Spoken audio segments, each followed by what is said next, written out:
দীঘলীয়া এক আন্দোলনৰ প্ৰক্ৰিয়া আৰু 5 বছৰীয়া গোচৰৰ বিচাৰ প্ৰক্ৰিয়া আৰু তাৰ অন্তত যোৱাকালি গুৱাহাটীৰ বিশেষ ন্যায়াধীশৰ আদালতে দুৰ্নীতিৰ সদাগৰ ৰাকেশ পাল আৰু তেওঁৰ 2 গৰাকী সহযোগী সামেদুৰ ৰহমানৰ বসন্ত দলে আৰু 29 গৰাকীকৈ কৃষি উন্নয়ন বিষয়াক সষ্টম কাৰাদণ্ড বিহিছে আৰু এই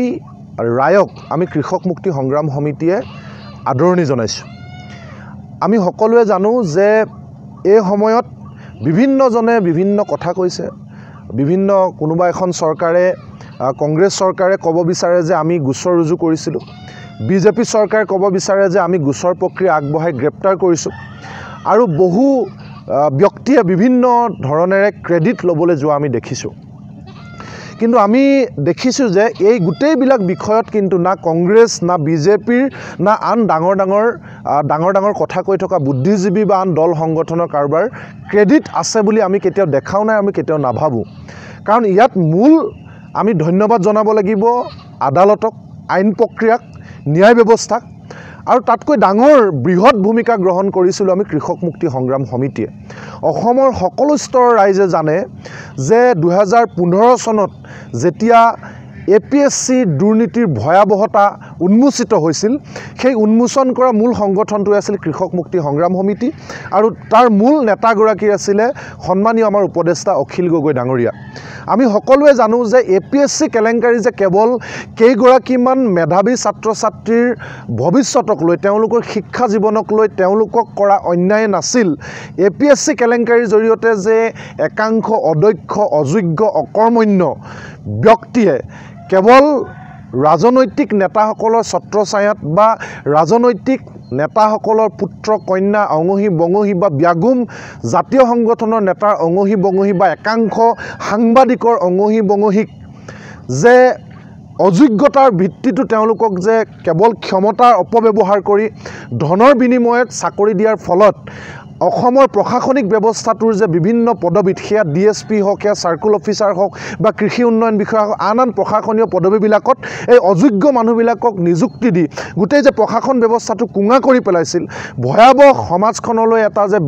ভয়াৱহ এটা যে পৰিস্থিতিৰ সৃষ্টি হ'ব, অযোগ্য মানুহৰ দ্বাৰা যে গোটেই প্ৰশাসনটো চলাবলৈ দিয়া হৈছে, ইয়াৰ জৰিয়তে যে সামাজিক সকলো স্তৰতে প্ৰভাৱ পৰিব, আমাৰ সমাজখন যে ভয়াৱহ দুৰ্নীতিলৈ পৰ্যবেক্ষিত হ'ব, আমাৰ সমাজখন যে চলাব নোৱাৰা একাংশ মানুহে কেনেকুৱা এটা ভয়াৱহ অকমন্য অৱস্থা এটালৈ লৈ যাব, তাক সমাজৰ শেষৰ যেন মানুহলৈকে সজাগতা সৃষ্টি কৰি APSC দুৰ্নীতি যে ভয়াৱহ দুৰ্নীতি, ইয়াৰ জৰিয়তে সকলো মানুহৰ মাজত যে প্ৰভাৱ পৰিব, এই গোটেই কথাটো সৰলীকৰণভাৱে মানুহৰ মাজলৈ লৈ যোৱা ব্যক্তিগৰাকী আছিল অখিল গগৈ ডাঙৰীয়া। আৰু এই সজাগতা সৃষ্টি কৰি সামগ্ৰিকভাৱে গণ আন্দোলন, ৰাজপথৰ ভয়াৱহ আন্দোলনলৈ পৰ্যবেক্ষিত কৰি সেই সময় কংগ্ৰেছ চৰকাৰক গোচৰ ৰুজু কৰি ইয়াৰ বিচাৰ প্ৰক্ৰিয়া আগবঢ়াই নিবৰ কাৰণে বাধ্য কৰোৱা সংগঠনটো আছিল কৃষক মুক্তি সংগ্ৰাম সমিতি। আমি সেই সময়ত দেখিছিলোঁ যে অখিল গগৈ ডাঙৰীয়াই অনশন কৰিছিল, অনশনস্থলীৰ পৰা চুচৰাই লৈ যোৱা হৈছিল, বাৰে বাৰে তেওঁ কাৰাগাৰলৈ নিক্ষেপ কৰা হৈছিল। আমাৰ শদিয়াৰ পৰা ধুবুৰীলৈকে কৃষক কৰ্মীসকলে আহি গুৱাহাটীৰ ৰাজপথ কপোৱা আন্দোলন কৰিছিল আৰু ইয়াৰ বিনিময়ত আচলতে এক গণজাগৰণ সৃষ্টি হৈছিল আৰু APSC আন্দোলনে অসমীয়া সমাজ জীৱনত স্থান পাইছিল আৰু সকলো ৰাইজে সকলোৱে একেমুখে যেতিয়া কৈছিল যে APSC সদাগৰ ৰাকেশ পাল আৰু তেওঁৰ সহযোগীসকলক আৰু এই অদক্ষ ৰাজনৈতিক ক্ষমতাৰে বলিয়ান হৈ অযোগ্য টকাৰ লেনদেন কৰি চাকৰি লোৱা অদক্ষ বিষয়াসকলক কাৰাগাৰলৈ নিক্ষেপ কৰিব লাগে, সেই সজাগতা সৃষ্টিৰ পিছতে গোচৰ ৰুজু হৈছিল, বিচাৰ প্ৰক্ৰিয়া হৈছিল। আৰু আমাৰ মনত পৰে যে সেই সময়ত এই কংগ্ৰেছ চৰকাৰৰ দিনৰ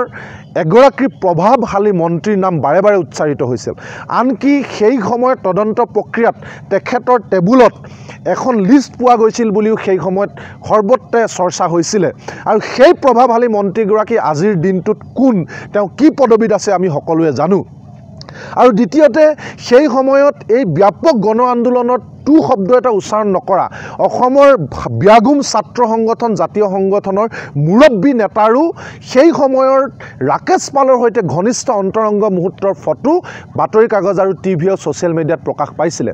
আমি এয়াও জানো যে সেই সময়ত অসমৰ বহু জাতীয় ছাত্ৰ সংগঠনৰ, বহু বিৰোধী ৰাজনৈতিক দলৰ কোটা আছে বুলিও আমি শুনিছিলোঁ যে কোটা আছে, প্ৰত্যেকটো এপইণ্টমেণ্টত তেওঁলোকৰ কোটা থাকে আৰু তেওঁলোকৰ নিজৰ মন পচন্দৰ মানুহক ৰাকেশ পালে নিযুক্তি দিয়ে। এইবিলাক কথা কথাও আমি শুনিছিলোঁ কিন্তু সেইবিলাক মানুহে নিজক তেওঁলোক যে নিৰ্দোষী তেওঁলোক যে স্বচ্ছ